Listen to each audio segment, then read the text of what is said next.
In light of the recent downturn in the housing market and other related industries, we figured it was time to address your worries and offer some advice on how to weather the storm about the real estate market. After all, it has been claimed that Bay Area housing values have dropped by 25 in the past 8 months alone because of the recent market volatility and the expected increase in forthcoming rates. When looking to purchase or invest in property, it is essential that you do not make these 7 frequent mistakes. Now, before we go on, this is Investing Path, and if you'd like to see more of our content in the future, then go ahead and hit the like, subscribe, and bell button to stay updated for more of our future uploads.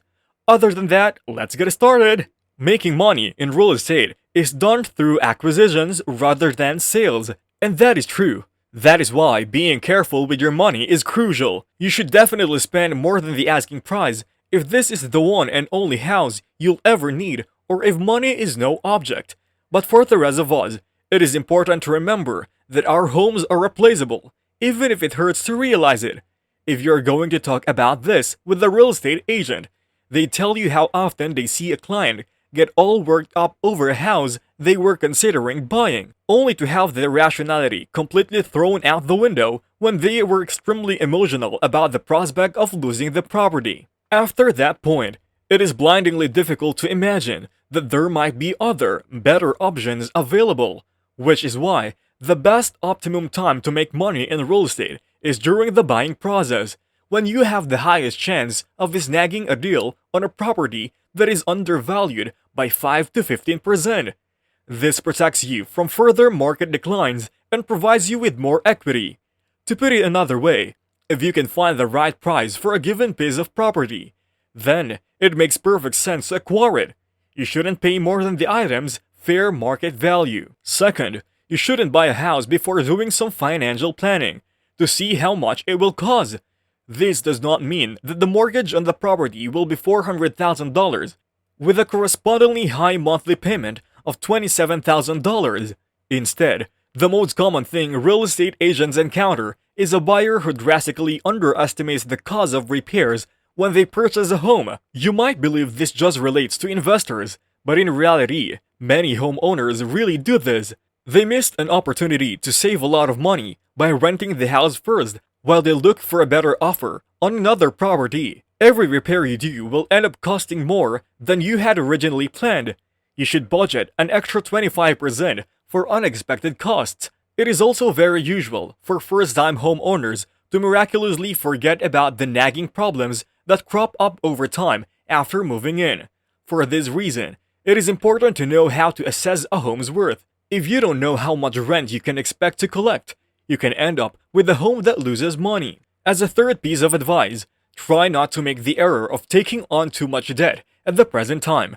Not even your income is sufficient to afford the payments comfortably, or if you negotiate a low interest rate, would this be acceptable? The issue comes when a person takes on so much debt that they have to rely solely on rental revenue to pay off their debt.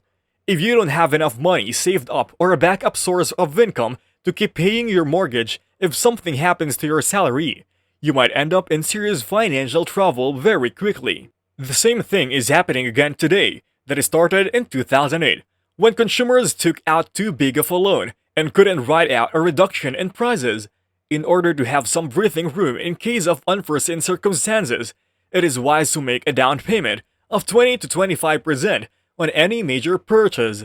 As a final note on loans, unless you are quite sure of yourself, you would advise staying away from short-term or adjustable rate mortgages.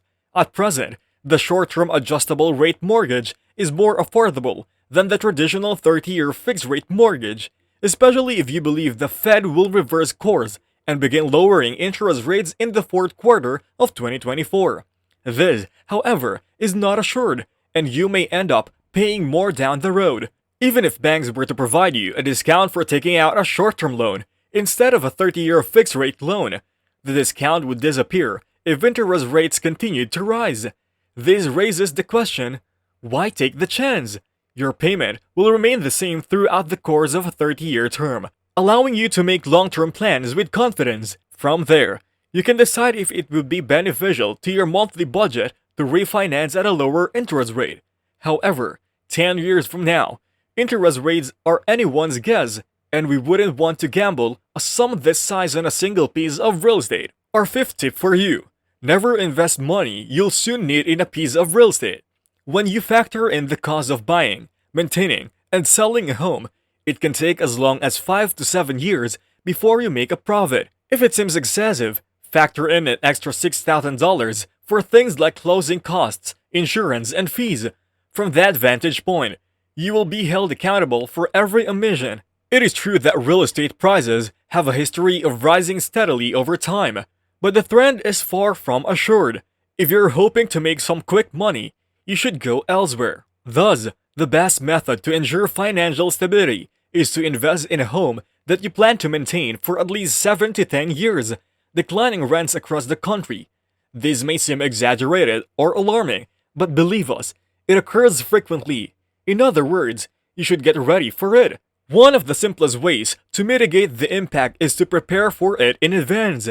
Simply keep a separate bank account for each of your possessions.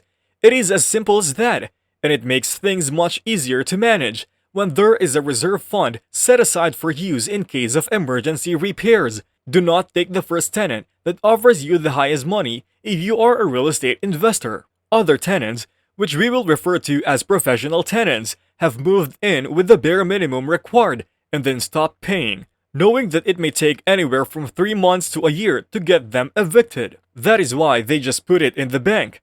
The takeaway from all of this is that you need to be extremely selective because you are, in effect, entering into a business contract with a total stranger for the next year to 2 years. And you need to make sure that you and this person are able to communicate effectively and that you're both aware of and able to meet each other's expectations. In most cases, turn down the highest offer because you are looking for a long-term employee.